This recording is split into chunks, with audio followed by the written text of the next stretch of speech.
പല ഇത്തരത്തിലുള്ള ചിന്തകളുണ്ട് എനിക്ക് ഇതുവരെ അത് കംപ്ലീറ്റ് ചെയ്യാൻ പറ്റിയിട്ട്. ഞാൻ ഇത് പറയാൻ കാരണം പ്രേക്ഷകരും അവരുടെ കാര്യം ഒന്ന് ആലോചിച്ച് നോക്കിയാൽ ഇങ്ങനെ എന്തെങ്കിലും ഒരു കാര്യം അവർക്ക് ഉണ്ടാവും. ചിലപ്പോൾ ഒരു ഓഡിയൻസിന്റെ മുമ്പിൽ ഒരു രണ്ട് വാക്ക് സംസാരിക്കാന്നുള്ളത് ആവാത്ത പണിയൊന്നുമല്ല, പക്ഷെ അത് ബുദ്ധിമുട്ടാണ്. അതേപോലെ തന്നെ മേലധികാരി നമ്മോട് പറയുകയാണ് അതൊരു കാര്യം ചെയ്യണം, നമുക്ക് ചെയ്യാനൊക്കെ നമുക്ക് ആവുന്ന കാര്യം അദ്ദേഹം പറഞ്ഞിട്ടുള്ളൂ, പക്ഷെ നമുക്കൊരു ഡൗട്ട് എനിക്കത് പറ്റുമോ. നേരെ മറിച്ച് ഇന്റർവ്യൂവിന് പോകുന്ന സമയത്ത് ഒരാൾ ഞാൻ ഇന്റർവ്യൂ ജയിക്കുമോ, പരീക്ഷയ്ക്ക് പോകുന്ന ഒരു കുട്ടി ഞാൻ പരീക്ഷ ജയിക്കാൻ സാധ്യതയുണ്ട്. ഇങ്ങനെ ജീവിതത്തിന്റെ നാനാ തുറകളിലുള്ള ഓരോ അനുഭവം എടുത്ത് നോക്കിയാലും നമുക്കുണ്ടാവുന്ന ഒരു കാര്യമാണ് ഈ സെൽഫ് ഡൗട്ട് എന്ന് പറയുന്നത്. ഇത് എല്ലാവർക്കും ഉള്ളൊരു സംഭവമാണ്. ഇത് നമ്മൾ പഠിക്കാൻ പോകുന്ന വിഷയം എന്ന് പറയുന്നത് ഈ സെൽഫ് ഡൗട്ടിനെ എങ്ങനെ നമുക്ക് ഓവർകം ചെയ്യാം. 3 simple steps to overcome self doubt. ഈ സെൽഫ് ഡൗട്ട് ഇല്ലാതാക്കാനുള്ള ഒരു എളുപ്പത്തിൽ ഇല്ലാതാക്കാൻ ഉള്ളൊരു 3 വഴികൾ, അതാണ് ഇന്ന് നമ്മൾ പഠിക്കാം.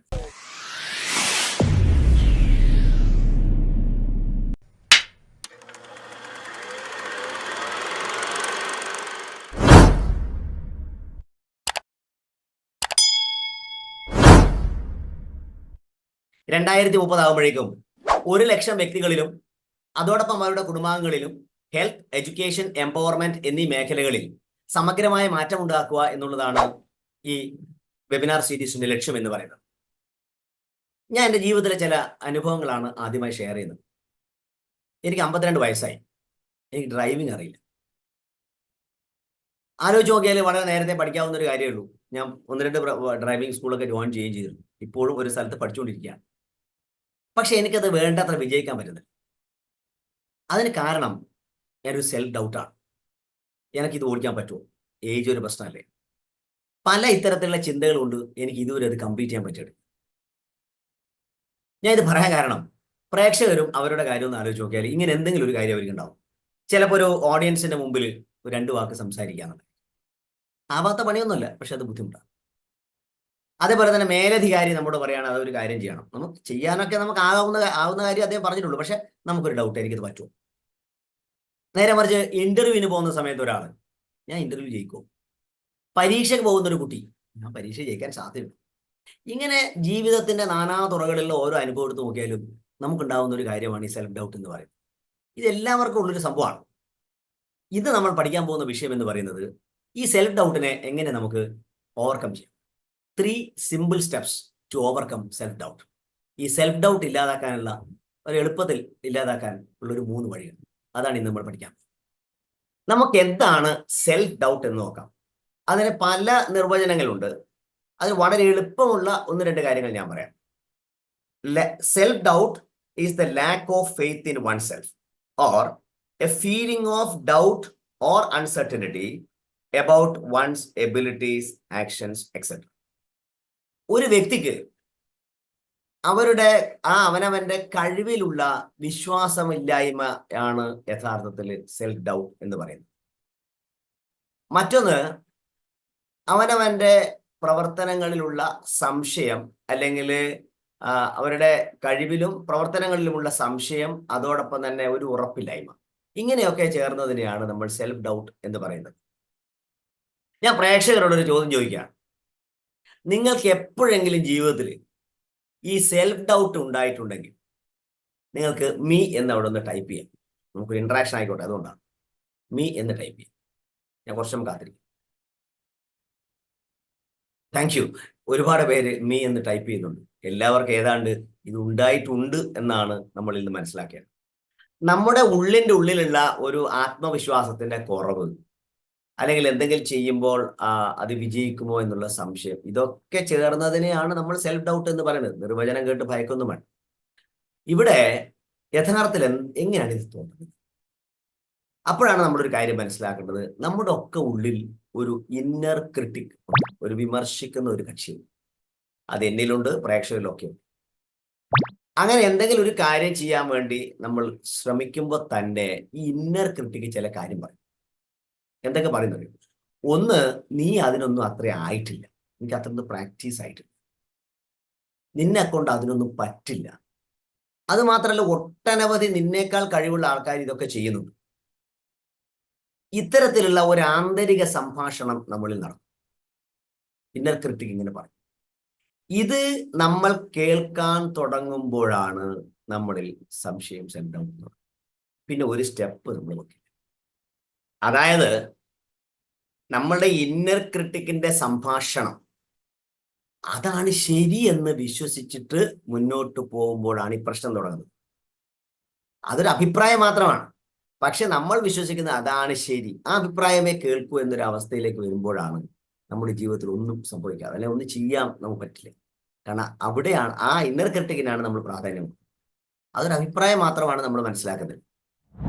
ഈ സെൽഫ് ഡൗട്ട് ഒരു 3 കാറ്റഗറിയായി തിരിക്കാം, അല്ലെങ്കിൽ സെൽഫ് ഡൗട്ട് ഉള്ളവരെ നമുക്കൊരു 3 കാറ്റഗറിയായി തിരിക്കാം. അതിൽ ഒന്നാമത്തെ കാറ്റഗറിയുടെ പേര് ഫെയിലിയർ ടു ലോഞ്ച് എന്നാണ്.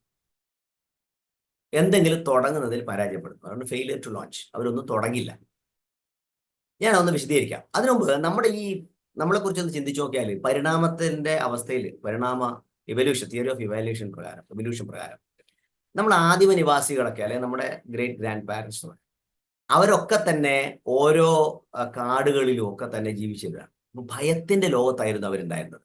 ഈ ഭയത്തിന്റെ ലോകത്തുണ്ടായിരുന്ന ഒരു സമൂഹം, ആ ഭയം അവരിൽ എപ്പോഴും ഉണ്ടാവും. അത് എന്തിനാണ്? ഒരു സർവൈവലിന് വേണ്ടിയിട്ടാണ്. അതായത് ഒരു ഒരു ഒരു വലിയ കുഴപ്പമില്ലാണ്ട് പോകുമ്പോൾ പുതിയൊരു കാര്യം ചെയ്യുമ്പോൾ ഉടനെ അതിന് എതിർക്കും. എന്തുകൊണ്ടാണ്?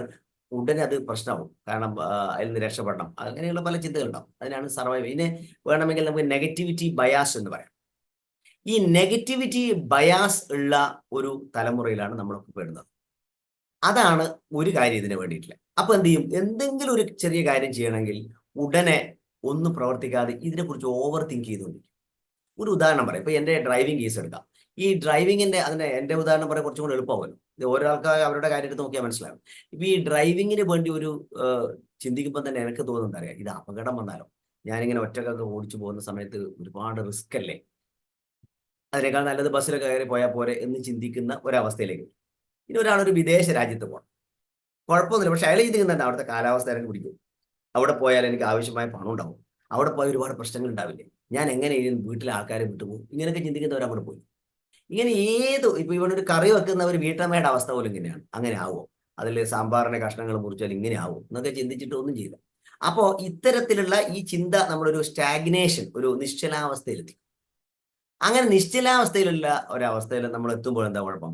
ഒരു ചെറിയ സ്റ്റെപ്പ് പോലും തുടങ്ങില്ല, അത് മാറ്റിക്കൊണ്ടേയിരിക്കും. പിന്നെ തുടങ്ങാം, കുറച്ചും കൂടെ ശരിയാവട്ടെ, കുറച്ചും കൂടെ പഠിക്കട്ടെ, ഇങ്ങനെ ആലോചിക്കട്ടെ, ഇങ്ങനെ ചെയ്ത് നീട്ടി. അതുകൊണ്ടാണ് ഈ ഒന്നാമത്തെ കൂട്ടറെ ഫെയിലിയർ ടു ലോഞ്ച് എന്ന് പറയുന്നത്. അവരൊന്നും തുടങ്ങാറില്ല.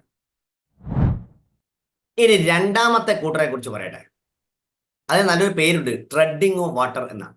അതെന്താണെന്ന് ഞാൻ വിശദീകരിച്ചത്. അത് മനസ്സിലാക്കുന്നതിന് എൻ്റെ ഒരു സുഹൃത്തിന് ഉദാഹരണം പറഞ്ഞാൽ എളുപ്പം മനസ്സിലാവും. ഈ കക്ഷി ഒരു PG കഴിഞ്ഞ ശേഷം PhDക്ക് വേണ്ടി തുടങ്ങി. നിങ്ങൾക്കറിയാലോ, PhD എന്നാണെങ്കിൽ ഒരു 3-4-5 വർഷം മിനിമമാണ്. ഒരു 2 വർഷം കഴിഞ്ഞപ്പോൾ ആ പരിപാടി നിർത്തി. അപ്പൊ ഞാൻ ചോദിച്ചത്, എന്താ പരിപാടി നിർത്തിയത്? അല്ല, എനിക്ക് അത് പറ്റും തോന്നുന്നില്ല, ഞാൻ വേറൊരു PGക്ക് ചേർന്നു. കുറച്ചു കാലം കഴിഞ്ഞ് വീണ്ടും കണ്ടപ്പോൾ ചോദിച്ചു, അത് ഞാൻ നിർത്തി, ഞാൻ ഇപ്പൊ വേറെ പരിപാടിയാണ്. ഇങ്ങനെയുള്ള ആൾക്കാരെങ്കിലും ശ്രദ്ധിച്ചിട്ടുണ്ടാവും. അവർ തുടങ്ങും, ഒരു പകുതി കുറച്ചങ്ങ് എത്തുന്ന സമയത്താണ് അവർക്ക് തന്നെ തോന്നല്, ഇത് എനിക്ക് പറ്റുന്ന ഒരു പടിയല്ല, ഇക്കരെ നിന്നാൽ അക്കരെ പച്ച എന്ന് പറയുന്ന ഒരു പ്രശ്നമുണ്ട്, അത് ഇവരെ ബാധിക്കും. അപ്പൊ ഇവരെന്ത് ചെയ്യും? ഇവർക്ക് കുറച്ച് കഴിയുമ്പോൾ അതങ്ങ് നിർത്തി അടുത്ത വരുമ്പോൾ എന്താണ്, ഒരു മീനിങ്ങിൽ, ഒരു വലിയ ലക്ഷ്യം ഇവർക്കില്ല, ലാക്ക് ഓഫ് മീനിങ് എന്ന് വേണം പറയാം. അതിന് വേണ്ടുന്ന ഒരു ഉറച്ച തീരുമാനം ഇവർക്കില്ല. ഇങ്ങനെയുള്ള ആൾക്കാരുടെ എണ്ണം ഒരുപാടുണ്ട് നമ്മുടെ കൂട്ടത്തിൽ. തുടങ്ങുന്നു, പകുതിക്കോ അല്ലെ കുറച്ചു ഭാഗത്തോ എത്തുമ്പോൾ തന്നെ ഇത് എനിക്ക് പറ്റിയതല്ല തോന്നുന്നു. അതിനുള്ള കാരണം എന്താ? ആദ്യം തന്നെയുള്ള പ്രശ്നമാണ്. മീനിങ് ഒക്കെ ഉറപ്പിച്ച് മുന്നോട്ട് പോകുന്ന ഈ പ്രശ്നം വരില്ല. ഇങ്ങനെയുള്ള ആൾക്കാർ ഒരുപാടുണ്ട്. ഇവരാണ് നമ്മുടെ രണ്ടാമത്തെ കൂട്ടർ എന്ന കാര്യം ഓർമ്മിക്കുക. ഈ രണ്ടാമത്തെ കൂട്ടറുമായി ബന്ധപ്പെട്ട 1-2 കാര്യങ്ങളോട് പറയാനുണ്ട്. ഒന്ന്, അവരുടെ പ്രധാന പ്രശ്നം ഈ ലാക്ക് ഓഫ് മീനിങ് ആണ്. അതായത് തുടക്കത്തിൽ അവർക്ക് ലക്ഷ്യമൊക്കെ ഉണ്ടായിരുന്നു, പിന്നീട് ആ മീനിങ് മെല്ലെ മെല്ലെ അവർക്ക് നഷ്ടപ്പെട്ടു. എന്തിനാണ് ചെയ്യുന്നത് അറിയില്ല. അതാണ് ഒരു കാര്യം. രണ്ടാമത്തെ കാര്യം ലാക്ക് ഓഫ് മോട്ടിവേഷനാണ്. തുടക്കത്തിൽ ഭയങ്കര മോട്ടിവേഷനൊക്കെ അങ്ങ് തുടങ്ങും. ഈ മോട്ടിവേഷൻ്റെ ഒരു പ്രശ്നം എന്ന് വെച്ചാൽ, അത് കുറച്ച് കഴിയുമ്പോൾ നമുക്കത് ഫെയ്ഡ് ആയിക്കൊണ്ടിരിക്കും, അത് കൺസിസ്റ്റന്റ് ആയി നിൽക്കില്ല. അപ്പൊ അതിന്റെ പ്രോസസ് തന്നെ ചെയ്യേണ്ടി വരും. ഇവർ കുറച്ച് കഴിയുമ്പോൾ ആ മോട്ടിവേഷൻ ഒന്ന് കുറയും. ഈ രണ്ടും, മീനിങ്ങും കുറയുന്നു, മോട്ടിവേഷൻ കുറയുന്നു. അതോടുകൂടി ഈ പരിപാടി, അതാണ് ഈ ഷിഫ്റ്റ് ചെയ്തുകൊണ്ടിരിക്കുന്നത്. ഇതാണ് ഈ രണ്ടാമത്തെ കൂട്ടരുടെ പ്രത്യേകത. ഇനി മൂന്നാമത്തെ വിഭാഗം, അതിന് നമ്മളൊരു പേര് പറയുന്നത് ഡെസ്റ്റിനേഷൻ ഒബ്സഷൻ ആണ്. സാധാരണ ഈ മൂന്നാം വിഭാഗക്കാർക്ക് ഉണ്ടാവുന്ന ഇതിന്റെ പേരാണ് ഡെസ്റ്റിനേഷൻ ഒബ്സഷൻ. അതെന്താന്ന് ഞാൻ പറയാം. ഇവര് നേരത്തെ പറഞ്ഞ കൂട്ടരെ പോലെ, രണ്ടാമത്തെ കൂട്ടരെ പോലെയല്ല, അവസാന ഭാഗത്തെത്തി, ഒരു ഓട്ടത്തിന്റെ അവസാന ലാപ്പിൽ എത്തി എന്നെല്ലാം പറഞ്ഞ പോലെ. അവിടെ എത്തുമ്പോഴാണ് ഇവർക്ക് തോന്നുന്നത് എന്റെ ലക്ഷ്യം കുറച്ച് ചെറുതായിപ്പോയി, കുറച്ചും കൂടെ വലുതാക്കണമായിരുന്നു. അതിന് എളുപ്പം മനസ്സിലാക്കാൻ ഒരു ഉദാഹരണം പറയാം. നിങ്ങൾ പന്ത് കൊണ്ട് ഇങ്ങനെ ഗോൾ പോസ്റ്റിലേക്ക് എത്തി, ഇപ്പൊ അടിച്ച ഗോളാവും. അന്നേരം പറഞ്ഞ് ഈ ഗോൾ പോസ്റ്റ് ലേശം കൂടെ അങ്ങോട്ട് മാറ്റും, എങ്ങനെ ഉണ്ടാവും? ഈ പറയുന്ന രീതിയിൽ ഉള്ള ഒരു പ്രശ്നമാണ് ഈ ഡെസ്റ്റിനേഷൻ ഒബ്സഷൻ എന്ന് പറയുന്നത്. ഇവർക്കുള്ള പ്രശ്നം എന്താണെന്ന് വെച്ചാൽ, ഇവർക്ക് നല്ല ഡിസിപ്ലിനിൽ ഉണ്ടാവും, എല്ലാ ആക്ഷനും എല്ലാം കൃത്യമാണില്ല, അവരവിടെ എത്തുമല്ലോ. പക്ഷെ ഇവർക്ക് ഒരിക്കലും ഈ സാറ്റിസ്ഫാക്ഷൻ കിട്ടൂല, ബ്രേക്ക് കൊടുക്കൂല, ഒരു റിലാക്സേഷൻ ഇല്ല. ഇതെല്ലാം കൊണ്ട് എന്താണെന്ന് വെച്ചാൽ ഇവരൊരു ഫ്രസ്ട്രേഷൻ മൂഡിലേക്ക് വരും ലാസ്റ്റ് എത്തും. അതായത് നേരത്തെ സെറ്റ് ചെയ്ത ഗോൾ അനുസരിച്ച് എല്ലാം റെഡിയാവും, പക്ഷെ വീണ്ടും ലാസ്റ്റ് മിനിറ്റ് ഒരു ഗോൾ ഒന്നും കൂടെ മാറ്റും. ഈ പ്രശ്നത്തെയാണ്, അല്ലെങ്കിൽ ഇത്തരത്തിലുണ്ടാകുന്ന സെൽഫ് ഡൗട്ടിനെയാണ് പറയുന്നത് ഈ പറഞ്ഞിരിക്കുന്ന പോലെ ഡെസ്റ്റിനേഷൻ ഒബ്സഷൻ എന്ന്. ഇനി നമുക്ക് ഈ 3 കാറ്റഗറിയിലുള്ള ആൾക്കാർക്കും അല്ലെങ്കിൽ ആ ഗ്രൂപ്പിനുള്ള സൊല്യൂഷൻസിനെ കുറിച്ചാണ് പറഞ്ഞുതരുന്നത്. ശ്രദ്ധിച്ച് കേൾക്കുക. അപ്പൊ അങ്ങനെ വരുമ്പോ ആദ്യത്തെ ഗ്രൂപ്പ് ഫെയിലിയർ ടു ലോഞ്ച് എന്നാണ്. അതായത് അവർ ഒന്നും തുടങ്ങുന്നില്ല, അവർക്ക് പല ഓവർ തിങ്കിങ് എല്ലാം കൊണ്ട് അവർ തുടങ്ങാതെ അവിടെ നിൽക്കുന്നു. അവരെന്ത് ചെയ്യാം? അത് പറയുന്നതിന് മുമ്പേ നമ്മുടെ മനസ്സിന്റെ ഒരു പ്രത്യേകത പറയട്ടെ.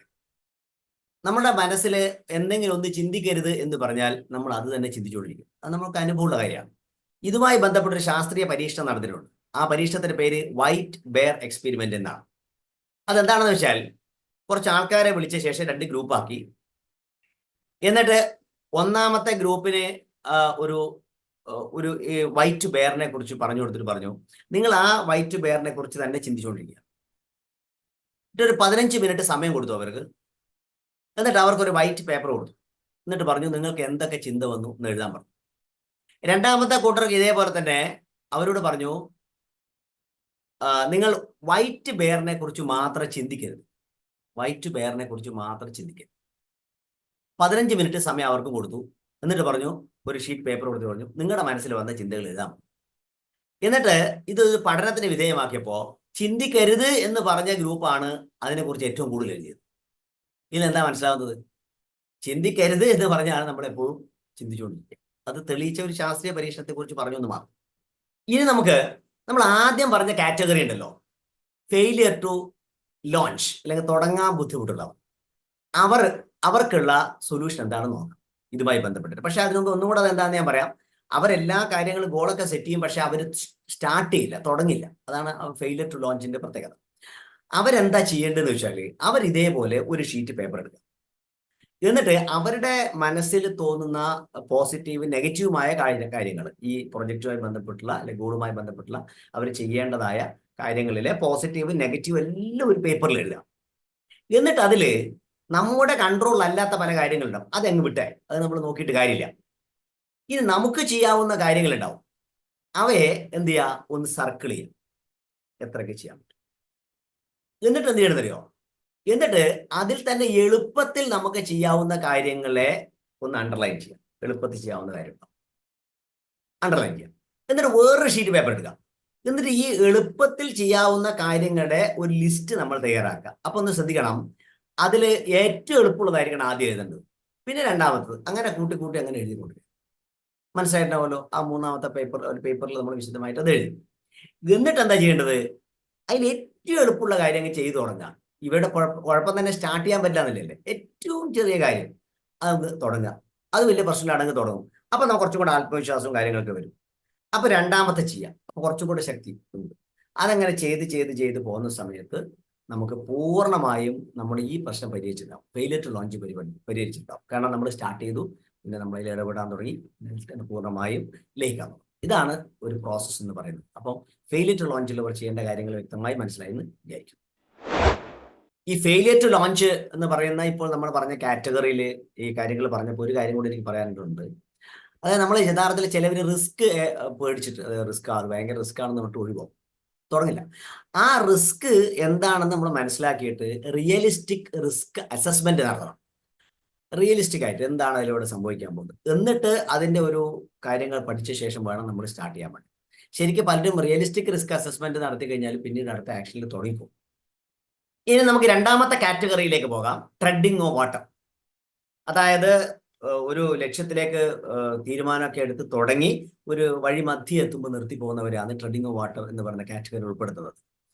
ഇവിടെ എന്തുകൊണ്ടാണ് അങ്ങനെ അവർ വിട്ടുപോകുന്നത് എന്നാണ് നമ്മൾ പഠിക്കേണ്ടത്. എങ്കിലല്ലേ നമുക്കിൽ നിന്ന് മാറി നിൽക്കാൻ പറ്റും. അത് മറ്റൊന്നും കൊണ്ടല്ല, അവരുടെ ഒരു നേട്ടം, എന്തെങ്കിലും ഒരു നേട്ടം, അത് എക്സ്ട്രൻസിക് ആയിട്ടുള്ള ഒരു മോട്ടിവേഷൻ. നമുക്ക് പൊതുവെ മോട്ടിവേഷൻ രണ്ട് തരത്തിലുണ്ട്. ഒന്ന് എക്സ്ട്രൻസിക്കും, ഒന്ന് ഇൻട്രൻസിക്കും. അതായത് ആന്തരികമായിട്ടുണ്ടാവുന്ന സന്തോഷത്തിനൊക്കെ ചെയ്യുന്നതിനാണ് ഇൻട്രൻസിക് മോട്ടിവേഷൻ എന്ന് പറയുന്നത്. ഇത് പുറമേ എന്തെങ്കിലും പണമോ അംഗീകാരമോ കിട്ടാൻ വേണ്ടി ചെയ്യുന്നതിനാണ് എക്സ്ട്രൻസിക് മോട്ടിവേഷൻ എന്ന് പറയുന്നത്. ഇവിടെ നമ്മുടെ ഈ രണ്ടാം വിഭാഗത്തിൽപ്പെടുന്ന ആൾക്കാർക്ക് അധികം ഒരു ഫോക്കസ് എക്സ്ട്രൻസിക് മോട്ടിവേഷനിലേക്ക്, അത് വേണ്ടത്ര ലഭിക്കണമെന്നില്ല. അവിടെ നമ്മൾ ചെയ്യേണ്ടത് നമ്മുടെ ഇൻട്രൻസിക് മോട്ടിവേഷനിലേക്കായി. അതിന് വളരെ എളുപ്പത്തിൽ മനസ്സിലാക്കാൻ വളരെ ലോകപ്രശസ്തനായ സഞ്ചാരി, നമുക്ക് എല്ലാവർക്കും, എനിക്ക് തോന്നുന്നു കേരളത്തിലെ ഒരു പ്രേക്ഷകനും അറിയാനില്ലാത്ത ഒരാളില്ല, സന്തോഷ് ജോർജ് കുളങ്ങരയെ കുറിച്ചാണ് പറയാം. സഫാരി ചാനലൊക്കെ നമുക്കറിയാം. അദ്ദേഹത്തിന്റെ ഒരു ഇന്റർവ്യൂവിൽ നിന്ന് എനിക്കൊരു കാര്യം മനസ്സിലായി. അദ്ദേഹം ഒരു ഇന്റർവ്യൂവിൽ അടുത്ത കാലത്ത് പറഞ്ഞൊരു കാര്യമായിരുന്നു. അദ്ദേഹം 12 വർഷം 1 രൂപ കിട്ടാതെ, ഒരു തരത്തിലും ഒരു നേട്ടവും ഇല്ലാതെ 12 വർഷം ഊണും ഉറപ്പുമില്ലാതെ രാത്രിയൊക്കെ എഡിറ്റ് ചെയ്ത് പിറ്റേന്ന് ദിവസം ഉറങ്ങിയെങ്കിലായി, വീണ്ടും അടുത്ത ദിവസം തുടങ്ങി, അങ്ങനെ യാത്രകളും എല്ലാം ഒറ്റയ്ക്ക് ചെയ്ത് മുന്നോട്ട് പോയൊരു വ്യക്തിയാണ്. അദ്ദേഹം പറയുന്നുണ്ട്, ഞാൻ ഇത് തുടരാനുള്ള കാരണം, എനിക്ക് എപ്പോൾ വേണമെങ്കിൽ നിർത്താമായിരുന്നു, പക്ഷെ തുടരാൻ കാരണം എന്ന് പറയുന്നത് എൻ്റെ ആ ഉള്ളിലുള്ള ആ ചോദനയുണ്ടല്ലോ, ജനങ്ങളിലേക്ക് ഞാൻ കണ്ട സ്ഥലങ്ങളുടെ ദൃശ്യങ്ങൾ എത്തണം. അതാണ് അദ്ദേഹത്തിന് ആഗ്രഹം. അപ്പൊ ആ ഇൻട്രിൻസിക് മോട്ടിവേഷനാണ് അദ്ദേഹത്തെ മുന്നോട്ട് നയിച്ചത്. ഇവിടെ നമുക്കത് നഷ്ടപ്പെടുമ്പോഴാണ് ഈ പ്രശ്നങ്ങളൊക്കെ ഉണ്ടാവുന്നത്. ആ ഇൻട്രിൻസിക് മോട്ടിവേഷൻ നമുക്ക് ഉണ്ടാകുന്ന വിധത്തിൽ നമ്മുടെ പാഷനൊക്കെ കണ്ടെത്തി അതിലേക്കാണ് നമ്മൾ ആക്ഷനിൽ ഇറങ്ങുന്നതെങ്കിൽ നമുക്ക് ഒരിക്കലും സെൽഫ് ഡൗട്ടോ നിർത്തുകയോ ചെയ്യില്ല. അപ്പൊ നമ്മളെ പ്രോസസ്സിൽ മാത്രം ഫോക്കസ്ഡ് ആയിരിക്കും. അപ്പൊ ഞാൻ പറഞ്ഞത്, നമ്മളെ ഇന്റേണൽ ആയിട്ടുള്ള ആ മോട്ടിവേഷന് വേണ്ടിയിട്ടുള്ള ശ്രമത്തിലായിരിക്കണം നമ്മൾ മുന്നോട്ട് പോകേണ്ടത്. അങ്ങനെ വരുമ്പോൾ ഈ പറഞ്ഞ ട്രെഡിങ് ഓഫ് വാട്ടർ എന്ന് പറയുന്ന കാറ്റഗറിക്ക് പ്രസക്തി ഇല്ലാണ്ടാവും. അവരെല്ലാ കാര്യങ്ങളും ഭംഗിയായി ചെയ്തുകൊണ്ടിരിക്കും. ഇവിടെ വളരെ പ്രധാനപ്പെട്ട ഒരു കാര്യമാണ് എനിക്ക് പറയാനുള്ളത്. ഈ മോട്ടിവേഷൻ എന്ന് പറയുന്നത് അധികകാലം നീണ്ടു നിൽക്കുന്ന ഒരു കാര്യമല്ല. അത് ഇടയ്ക്കിടയ്ക്ക് ഫെയ്ഡ് ആയി പോകും. അപ്പം വീണ്ടും നമ്മൾ റീചാർജ് ചെയ്യേണ്ടി വരും. അതൊരു സ്വാഭാവികമായ കാര്യമാണ്. ഇവിടെ എങ്ങനെയാണ് നമുക്ക് ഈ മോട്ടിവേഷൻ നിലനിൽക്കുന്നത് എന്നത് വലിയ പ്രധാനപ്പെട്ട ഒരു കാര്യമാണ്. അതിന് വേണ്ടുന്ന ഏറ്റവും പ്രധാനപ്പെട്ട കാര്യം ഡിസിപ്ലിനാണ്, അച്ചടക്കം. ഞാൻ പ്രേക്ഷകരോട് ചോദ്യം ചോദിക്കണം, നിങ്ങളിൽ എത്ര പേർ ഡിസിപ്ലിൻഡാണ്? അതായത് എന്തെങ്കിലും നിങ്ങൾ പല കാര്യങ്ങൾ ചെയ്യുന്നവരായിരിക്കാം, അവിടെ ഡിസിപ്ലിൻ വളരെ പ്രാധാന്യം കൊടുക്കുന്ന എത്ര പേരുണ്ട്? അവർക്ക് മീ എന്ന് ടൈപ്പ് ചെയ്യാം. ഞാൻ കുറച്ചും കാത്തിരിക്കും. കുറെ ആൾക്കാർ മീ എന്ന് ടൈപ്പ് ചെയ്യുന്നു. എല്ലാവരും അവർ ഈ ചോദ്യം സ്വയം ചോദിക്കുക, എന്നിട്ട് ഡിസിപ്ലിൻ ആവാൻ ശ്രമിക്കുക. കാരണം ഈ ഡിസിപ്ലിൻ ആണ് നമ്മളെ മുന്നോട്ട് നയിക്കുന്നത്. ഈ ഡിസിപ്ലിൻ നമ്മൾ ശരിക്കും വരുമ്പോഴാണ് ഈ മോട്ടിവേഷൻ എന്ന് പറയുന്നത് കണ്ടിന്യൂ ചെയ്യപ്പെടുന്നതും നമുക്ക് ഈ സെൽഫ് ഡൗട്ട് ഇല്ലാതാവുന്നത്.